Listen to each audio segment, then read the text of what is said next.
Find all solutions to the square root of 2 times the sine of x plus pi over 4 minus 1 equals 0 on the interval 0 to 2 pi. So where do we want to start? Let's just start with a given. Take this in little bitty baby steps. So I've got the square root of 2 sine of x plus the pi over 4 minus 1 equals 0. Well, I'm going to need to do what? I need to solve it so I get just all the sine stuff on one side. So I'm going to add 1 to both sides. So I've got the square root of 2 sine of x plus pi over 4 equals 1. But now I need to divide both sides by the square root of 2. So I'm going to get the sine of x plus pi over 4 equals 1 divided by the square root of 2.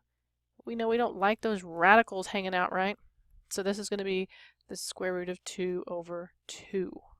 So now what are we going to do? Well, I've got the sine on one side, and I've got this radical thing, nice funky number on the right. So I'm going to look at the unit circle. Remember, so I want to find out the sine of the square root of 2 over 2 is what number? And then that's going to equal to x plus pi over 4. Well, when I go look at the unit circle, I know that for the square root of 2 over 2, I'm going to actually find pi over 4, and I'm also going to find 3 pi over 4. So this is actually going to be two equations. So this part right in here is going to come from over here. So I'm actually going to write those equations. So I'm going to get x plus pi over 4. So that's the one I had over here on the right. Equals, and I said first solution is pi over 4.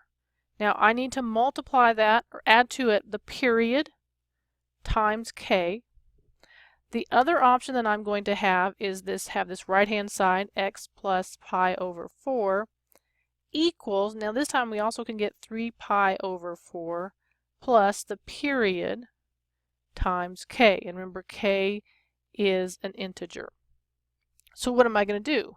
Well, I need to solve these, right? So I'm going to get x equals, well, I need to get the pi over 4 on the other side, which is going to cancel out, so it's going to be 0. That's weird looking. 0 plus 2 pi times k, or I get that x equals, and now if I subtract a pi over 4 from both sides, I'm going to get pi over 2 plus 2 pi times k.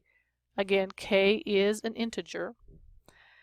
So what are the solutions? Well, remember that's what you get right here in the front. That's going to be your solutions. So I can have that x can either be 0, and my other one is it can be pi over 2.